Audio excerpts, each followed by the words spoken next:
14वीं शताब्दी तक गढ़वाली क्षेत्र में छोटे बड़े 52 ठाकुरी राजाओं यानी कि खसियों का शासन रहा। सैन्य शक्ति के अभाव में सुरक्षा के लिए इन राजाओं ने अपने अपने गढ़ यानी कि किले बना लिए थे।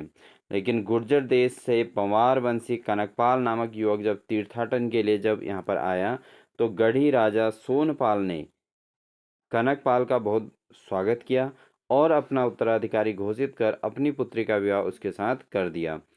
इसी कनकपाल द्वारा 688 ईस्वी में चांदपुर गढ़ी यानी कि चमोली में पंवार परमार वंश की नींव रखी थी।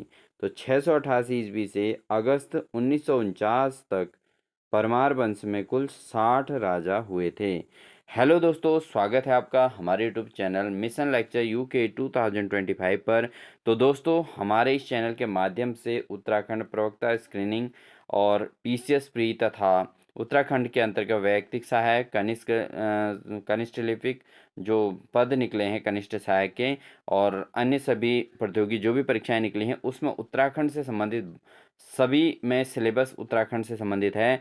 तो मेनली हमारा फोकस में प्रवक्ता स्क्रीनिंग और पीसीएस प्री को लेकर है, लेकिन आप अन्य परीक्षाओं के लिए भी इसको बहुत आसानी से स्टडी कर सकते हैं।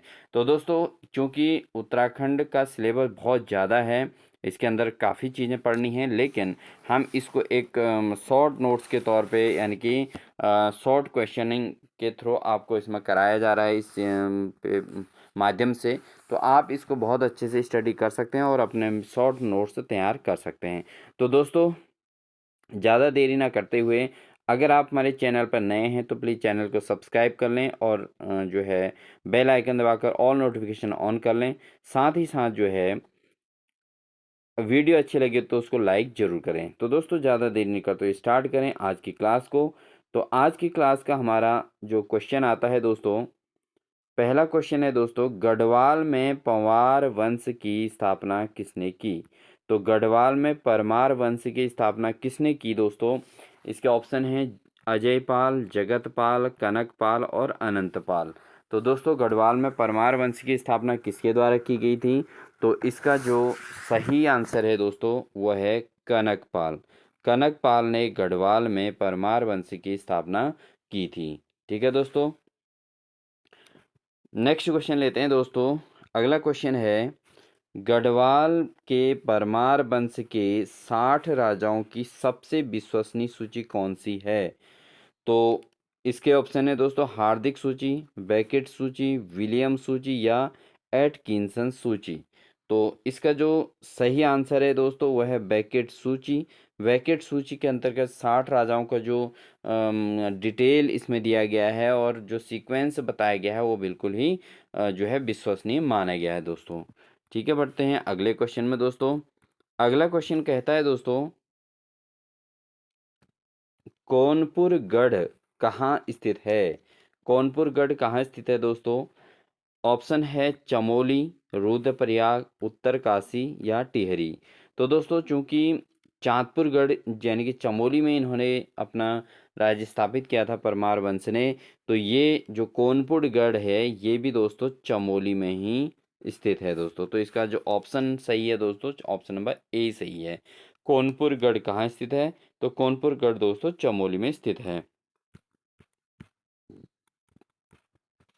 अगला क्वेश्चन है दोस्तों, क्वेश्चन नंबर 4, चांदपुर गढ़ से के शासक भानु प्रताप ने अपनी पुत्री का विवाह किससे करवाया था? तो चांदपुर गढ़ के जो शासक हैं भानु प्रताप, इन्होंने अपनी पुत्री का विवाह किससे करवाया था दोस्तों? इसका ऑप्शन है अजयपाल, जगतपाल, कनकपाल या विजयपाल। तो दोस्तों, अभी मैंने डिटेल में आपको बताया था कि चांदपुर गढ़ के शासक भानु प्रताप ने अपनी पुत्री का विवाह कनकपाल से करवाया था और कनकपाल को जो है यहाँ का राजा बना दिया था। ठीक है दोस्तों, तो चांदपुर गढ़ के शासक भानु प्रताप ने अपनी पुत्री का विवाह किससे करवाया था? वो करवाया था कनकपाल से। ठीक है दोस्तों, बढ़ते हैं अगले प्रश्न में। अगला प्रश्न है दोस्तों, सोनपाल ने अपनी राजधानी कहाँ स्थानांतरित की? तो सोनपाल जो शासक थे उन्होंने अपनी राजधानी कहाँ स्थानांतरित की थी? तो ऑप्शन है दोस्तों चांदपुरगढ़, विलंग घाटी, देवलगढ़ या श्रीनगर। तो इसका जो सही आंसर है दोस्तों, सोनपाल ने अपनी राजधानी स्थानांतरित की थी विलंगगढ़ घाटी में। विलंग घाटी में इन्होंने अपनी राजधानी बनाई थी दोस्तों। ठीक है दोस्तों, बढ़ते हैं अगले प्रश्न में दोस्तों। क्वेश्चन नंबर 6 हमारे पास है और क्वेश्चन नंबर 6 कहता है दोस्तों, अपनी ताम्र मुद्रा चलाने वाला प्रथम परमार शासक कौन था? तो जिन्होंने अपने ताम्र मुद्राएं चलाई थी वो परमार शासक कौन था? तो ऑप्शन है दोस्तों लखनदेव, अनंतपाल, जगतपाल या भक्तिपाल। तो इसका जो सही आंसर है दोस्तों वो है लखनदेव। लखनदेव ने जो है ताम्र मुद्रा चलाई थी परमार वंश की। ठीक है, तो परमार वंश के ऐसे शासक जिसने ताम्र मुद्रा चलाई थी उसका नाम है दोस्तों लखनपाल, सॉरी लखन देव। ठीक है दोस्तों, लखन देव। ठीक है, तो लखन देव यहाँ पे है प्रिंट हुआ है, तो लखन देव भी इसको कहा गया है दोस्तों। ठीक है दोस्तों, बढ़ते हैं क्वेश्चन नंबर 7 की ओर। दोस्तों अगर आप चैनल पर नए हैं तो प्लीज़ सब्सक्राइब जरूर कर लीजिएगा और साथ ही साथ वीडियो को लाइक भी जरूर कीजिएगा। क्वेश्चन नंबर 7 है दोस्तों, श्रीनगर में अपनी राजधानी किसने बनवाई थी? तो श्रीनगर में अपनी राजधानी किसने बनाई थी, किस शासक ने बनाई थी? तो किस परमार शासक ने बनाई थी? तो अजयपाल, कनकपाल, विजयपाल या नरेंद्रपाल। तो ये पाल शासकों में से किसने जो है श्रीनगर में अपनी राजधानी बनाई थी दोस्तों? तो इसका जो सही ऑप्शन है दोस्तों वो है अजयपाल ने। तो अजयपाल ने जो है श्रीनगर में अपनी राजधानी बनाई थी दोस्तों। ठीक है, बढ़ते हैं अगले प्रश्न की ओर। अजयपाल की तुलना भारत के किस सम्राट से की जाती है? तो बहुत महत्वपूर्ण क्वेश्चन है दोस्तों, इसको आप इम्पोर्टेंट, मोस्ट इम्पोर्टेंट की श्रेणी में रखेंगे।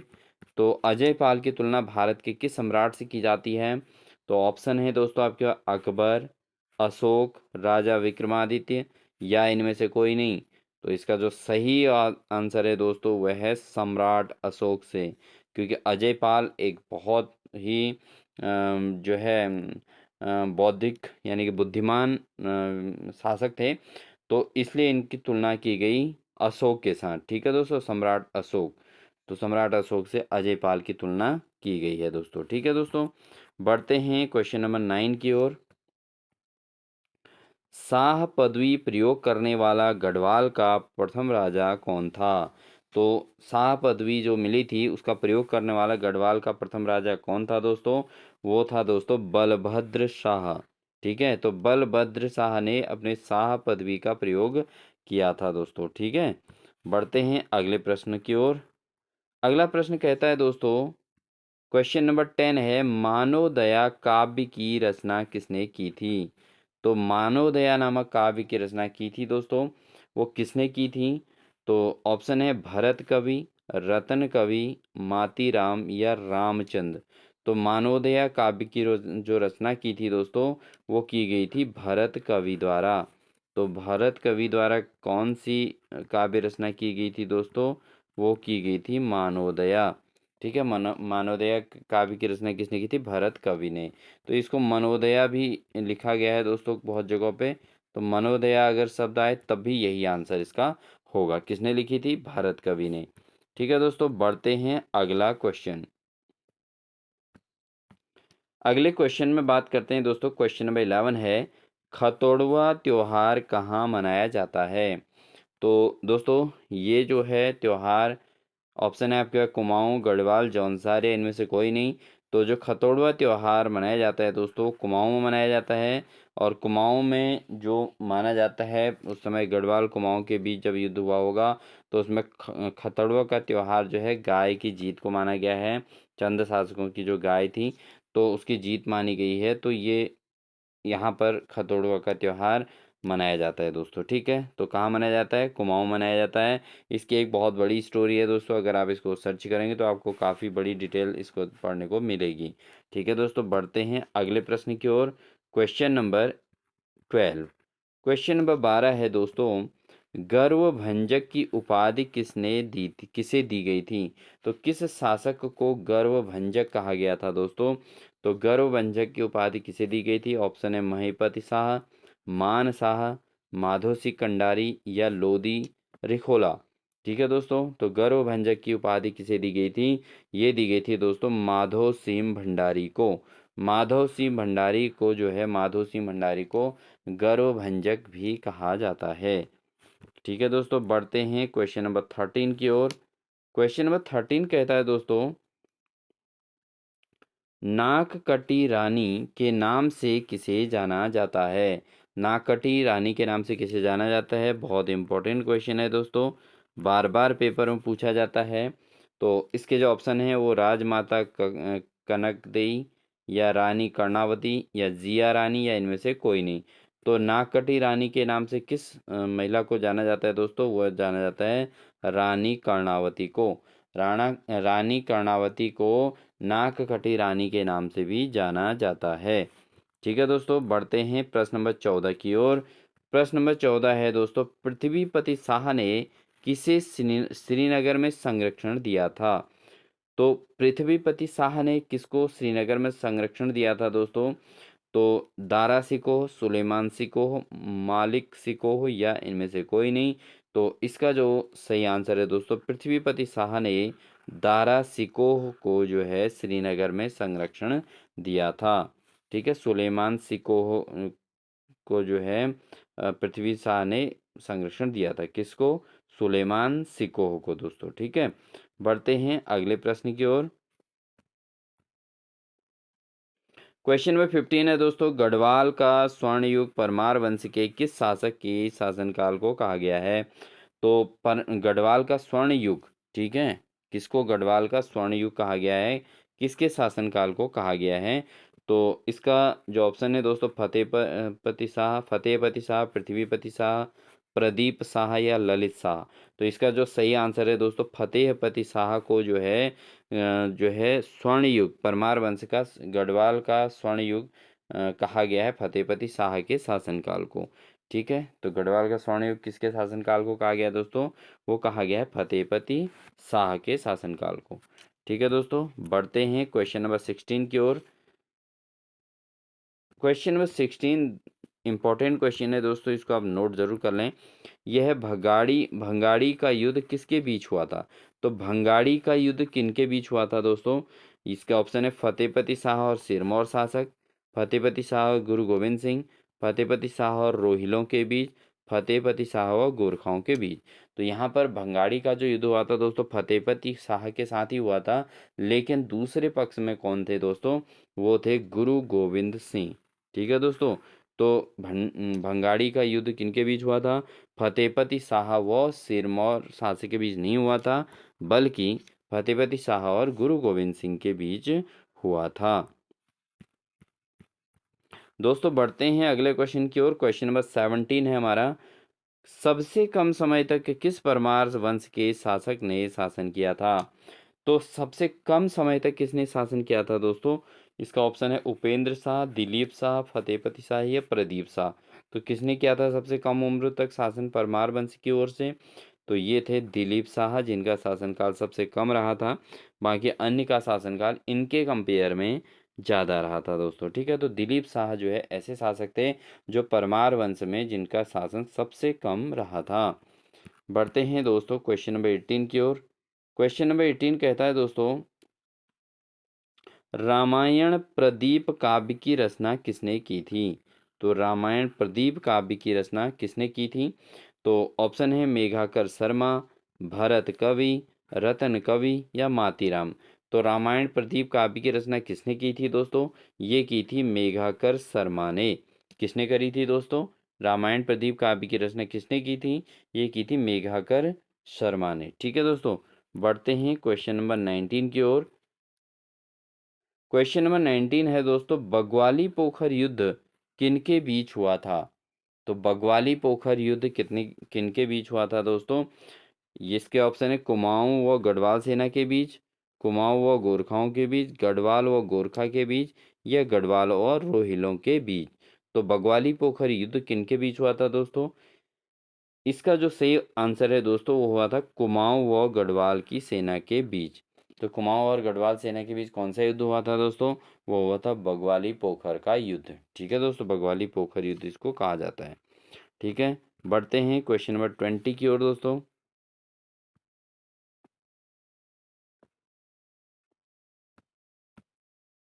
क्वेश्चन नंबर 20 है, ललित शाह ने किसे कुमाऊं का राजा बनाया? तो ललित शाह ने किसे कुमाऊं का राजा बनाया? तो इसका ऑप्शन है जयकृत शाह, प्रद्युम्न शाह, पराक्रम शाह या प्रीतम शाह। तो ललित शाह ने किसे कुमाऊं का राजा बनाया था दोस्तों? ये बनाया गया था दोस्तों प्रद्युम्न शाह को। प्रद्युम्न शाह को कुमाऊं का राजा बना दिया था ललित शाह ने, ठीक है। तो तब कुमाऊं और गढ़वाल दोनों पर ही जो है परमार वंश का शासन था, ठीक है दोस्तों। बढ़ते हैं अगले प्रश्न की ओर। अगला क्वेश्चन है क्वेश्चन नंबर 21, किस परमार वंशी राजा की तुलना सम्राट अशोक से की जाती है? तो दोस्तों ये क्वेश्चन रिपीटेड हो गया है। तो किस परमार वंशी राजा की तुलना अशोक अशोक से की जाती है? तो दोस्तों इसका जो सही आंसर है दोस्तों वह है अजय पाल। तो अजय पाल को जो है सम्राट अशोक की उपाधि मिली थी, ठीक है। इनको अशोक जो है सम्राट अशोक से की जाती है इनकी तुलना, ठीक है दोस्तों। बढ़ते हैं क्वेश्चन नंबर 22। क्वेश्चन नंबर 22 है दोस्तों, निम्न में से कौन सा गढ़वाल के 52 गढ़ों में सम्मिलित नहीं है? तो गढ़वाल के 52 गढ़ों में कौन सम्मिलित नहीं है दोस्तों? इसके ऑप्शन है बधानगढ़ और चाँदपुरगढ़, देवलगढ़ या धूनीगढ़। तो कौन से गढ़वाल के 52 गढ़ों में सम्मिलित नहीं है? तो इसका जो सही ऑप्शन है दोस्तों धूनीगढ़ है। तो धूनीगढ़ जो है गढ़वाल के 52 गढ़ों में सम्मिलित नहीं है। बाकी बधानगढ़ भी है, चाँदपुरगढ़ भी है और देवलगढ़ भी है। ये गढ़वाल के 52 गढ़ों में से काउंट किए जाते हैं, ठीक है दोस्तों। दोस्तों आप अपने आंसर जो है लगाते रहें और अपने नोट्स भी प्रिपेयर करते रहें और अपने आप को जजमेंट भी करें। अगर आपने डिटेल सिलेबस पढ़ लिया है तो आप इसको जजमेंट कर सकते हैं अपने आप को कि क्या चीज़ें आपको आ रही हैं और क्या चीज़ नहीं आ रही है। चलिए बढ़ते हैं अगले क्वेश्चन की ओर। माप तौल हेतु धूली पाथा पैमाना किस राजा ने शुरू किया था? तो धूली पाथा पैमाना किस राजा ने शुरू किया था? ऑप्शन है जगतपाल, अजयपाल, लखनपाल या अनंतपाल। तो किसने धूली पाथा जो मेजरमेंट किया था वो किसने किया था दोस्तों? वो किया था अजयपाल ने, ठीक है। ये नाप तोल के लिए ये एक यंत्र था जिसके द्वारा किसी चीज़ को मापा जा सकता था या तोला जा सकता था, ठीक है।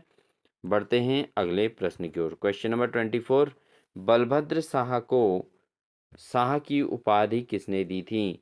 तो बलभद्र शाह को शाह की उपाधि किसने दी थी दोस्तों? इसका ऑप्शन है इब्राहिम लोदी, बहलोल लोदी, सिकंदर लोदी या इनमें से कोई नहीं। तो बलभद्र शाह को जो शाह की उपाधि दी थी दोस्तों वो दी थी बहलोल लोदी ने। बहलोल लोदी ने बलभद्र शाह को शाह की उपाधि दी थी दोस्तों। तो इसको याद करने के लिए बलभद्र और बहलोल, ठीक है दोस्तों। तो दोनों के नाम ब से ही शुरू हो रहे हैं। बढ़ते हैं क्वेश्चन नंबर 25 की ओर दोस्तों। 25 कहता है कि जहांगीरनामा में ज्योतिक राय कवि का उल्लेख मिलता है, तो वो क्या हैं?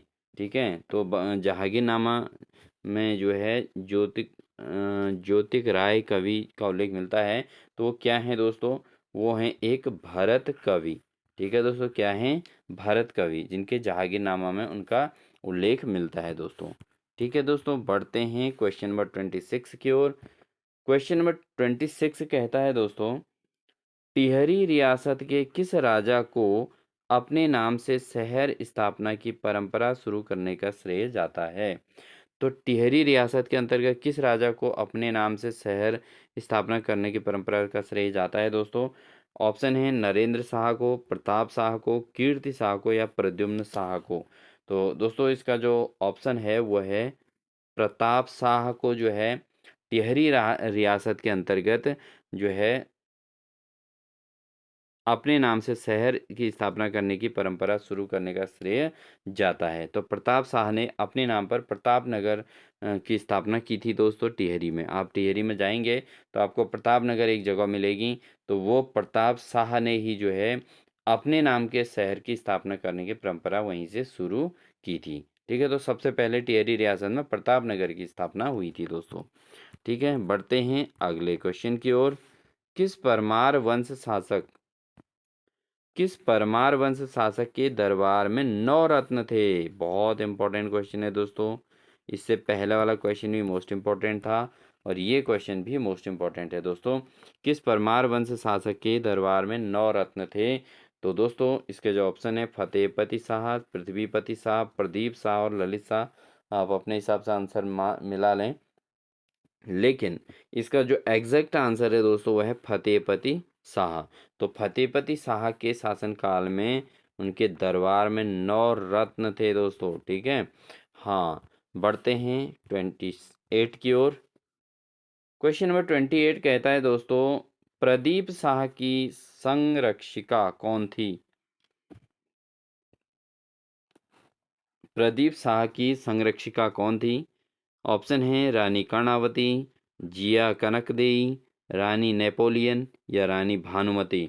तो इसका जो सही आंसर है दोस्तों, आप अपने हिसाब से सोच लें, लेकिन इसका जो एग्जैक्ट आंसर है दोस्तों वो है आपका जिया कनकदेई। तो जिया कनकदेई जो है प्रदीप शाह की संरक्षिका थी दोस्तों, ठीक है।